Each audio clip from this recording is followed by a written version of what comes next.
Bonjour à tous.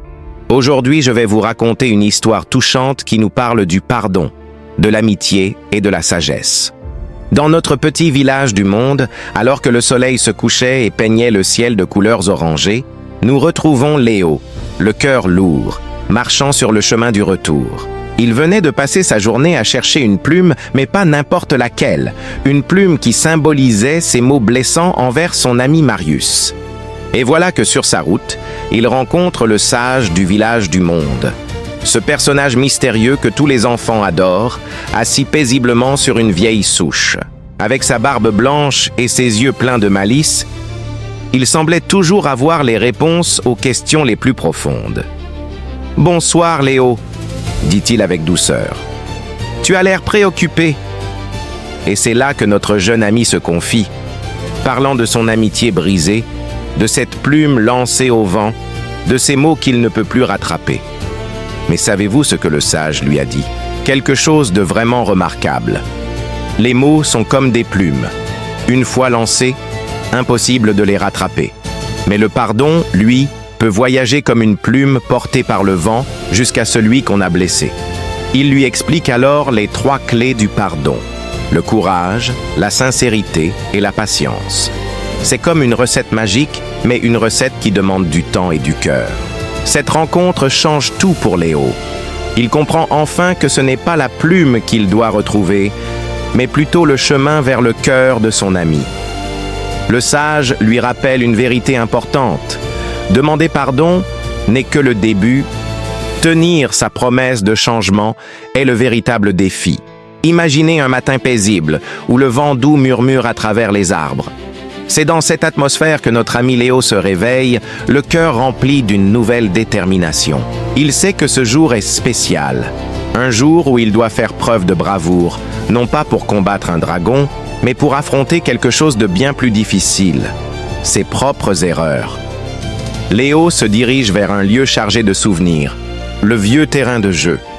C'est ici qu'il partageait autrefois des moments magiques avec son ami Marius. Les balançoires qui grincent doucement lui rappellent leur rire d'antan, ces instants précieux qu'il a mis en péril par des mots irréfléchis.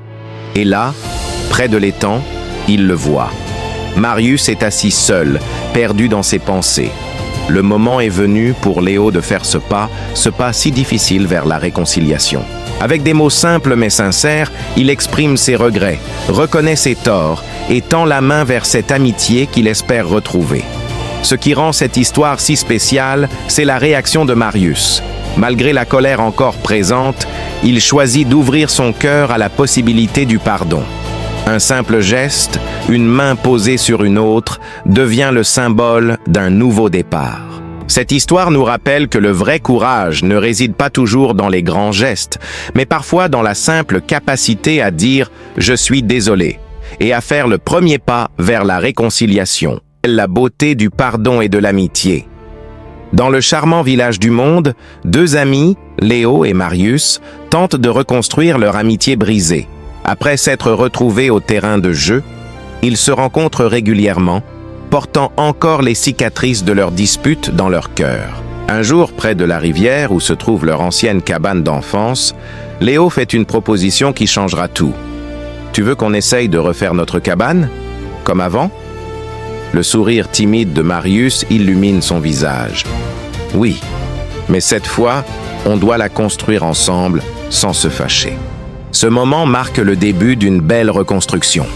Entre les planches qui tombent et les nœuds mal faits, les rires reviennent naturellement. C'est alors que Marius s'arrête et regarde Léo droit dans les yeux. « Tu sais, j'étais vraiment en colère et triste. Mais je comprends maintenant que toi aussi tu souffrais. Je crois que je te pardonne. » Les mots de Léo sortent du cœur. « Merci Marius, je promets de ne plus laisser la colère détruire ce que nous avons. Je veux que notre amitié devienne plus forte que jamais. » Pour symboliser ce nouveau départ, ils plantent une petite fleur au bord de la rivière.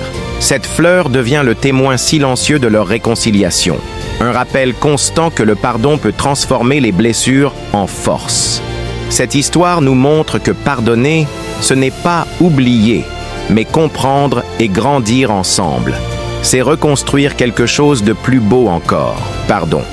Dans ce 9e épisode, nous retrouvons Léo et Marius, dont l'amitié renaît doucement comme une fleur au printemps. Imaginez un peu. Les jours passent, les rires reviennent, les secrets se partagent à nouveau. Mais au fond du cœur de Léo, une petite inquiétude persiste, comme une ombre légère. Cette fameuse plume, celle qu'il avait lancée au vent, reste introuvable. Par une belle après-midi venteuse, nos deux amis décident d'explorer la colline derrière leur village du monde. Le vent joue avec les feuilles, fait danser les fleurs. C'est là que Léo confie à Marius ses pensées sur la plume disparue, sur le pouvoir des mots qui peuvent blesser. Et vous savez quoi? C'est à ce moment précis qu'une chose extraordinaire se produit. Une petite plume blanche apparaît, dansant dans le vent, comme si elle revenait leur dire bonjour. Mais impossible de l'attraper, elle virevolte, libre comme l'air. Cette scène touchante nous rappelle une vérité importante. Nos paroles, une fois prononcées, sont comme cette plume, impossibles à rattraper. Mais la vraie magie de cette histoire, c'est de voir comment Léo et Marius ont su reconstruire quelque chose de plus précieux encore. Une amitié plus forte, plus sincère. Du haut de leur colline, ils regardent la plume s'éloigner vers l'horizon, comprenant que le pardon est un cadeau plus précieux que tous les trésors du monde. C'est une leçon magnifique sur l'importance de la bienveillance et du courage de réparer nos erreurs du monde. C'est l'histoire de deux amis, Léo et Marius, et d'une plume mystérieuse qui a changé leur vie. Imaginez un après-midi doré, où les feuilles dansent dans le vent et les oiseaux chantent leur plus belle mélodie. Sur leur terrain de jeu préféré, Léo et Marius se retrouvent. Mais cette fois-ci, c'est différent. Plus de silence gêné, plus de méfiance. Leur amitié a traversé des moments difficiles, mais elle en est sortie plus forte que jamais. « Tu te souviens de la plume ?» demande Marius en souriant. « Oui », répond Léo, les yeux vers le ciel. Une simple plume qui nous a tant appris. Ensemble, ils construisent une nouvelle cabane. Chaque planche, chaque nœud représente leur promesse. Ne plus laisser la colère les séparer. Leur amitié devient un exemple pour tout le village. Les plus jeunes leur demandent souvent « Comment faites-vous pour rester toujours amis ?» Et nos deux héros répondent avec sagesse « Pardonner et écouter sont plus forts que toute dispute. » Au bord de la rivière, sous un ciel rose et orange, ils sentent encore la présence de cette plume magique qui les a guidés. « Notre amitié est encore plus forte maintenant », murmure Léo. « Parce que nous avons appris que les erreurs font partie de la vie, mais que le pardon peut tout réparer », ajoute Marius. Cette histoire nous rappelle que le véritable trésor n'est pas dans les objets, mais dans les liens que nous tissons. Le pardon et l'amour peuvent construire des ponts plus solides que toutes les tempêtes. Si cette histoire vous a touché, n'oubliez pas de vous abonner à la chaîne et de partager avec vos amis. Laissez un commentaire pour nous dire ce que l'amitié représente pour vous. À bientôt pour de nouvelles aventures à Clairval.